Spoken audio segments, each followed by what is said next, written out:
بخاری شریف کی حدیث ہے، سیدنا ابو طلحہ رضی اللہ عنہ راوی ہیں، نبی پاک صلی اللہ علیہ وسلم نے فرمایا میں ٹیک لگا کر یا کسی چیز کے سہارے سے بیٹھ کر کھانا نہیں کھاتا، ٹیک لگا کر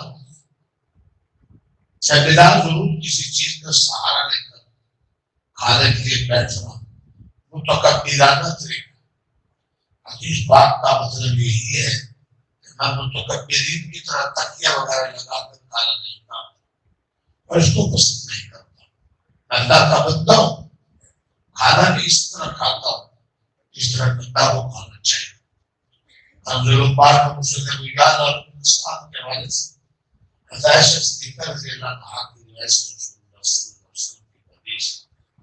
ان الفاظ میں کی گئی ہے، آکلکم ایاکل العبد واجلسکم علیہ السلام، میں ایک بندے کی طرح کھانا کھاتا ہوں اور میں غلام بندے کی طرح بیٹھتا ہوں۔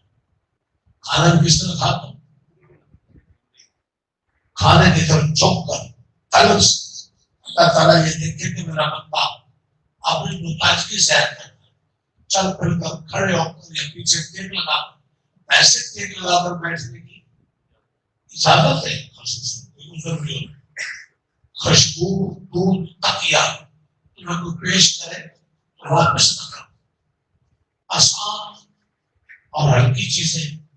اس کا دل خوش ہو جائے، لیکن کھانا ٹیک لگا کر کھانا منع ہے، عاجزی کے خلاف۔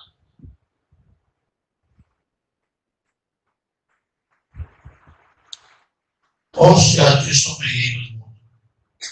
کہ نبی پاک صلی اللہ علیہ وسلم ایک عاجز بندہ کی طرح بیٹھتے تھے،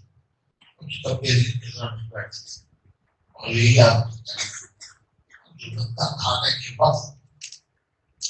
اس حقیقت سے غافل نہ ہوگا کھانا اللہ تعالیٰ کی نعمت اس کا عطیہ ہے، اور رب کریم حاضر ناظر ہے، اور اس کے سامنے اس کی نگاہ میں وہ کبھی مجبوروں کی طرح نہیں بیٹھے گا، مجبوروں کی طرح نہیں کھائے گا۔ اللہ تعالیٰ ہر سنت پسند عمل کرنے کی توفیق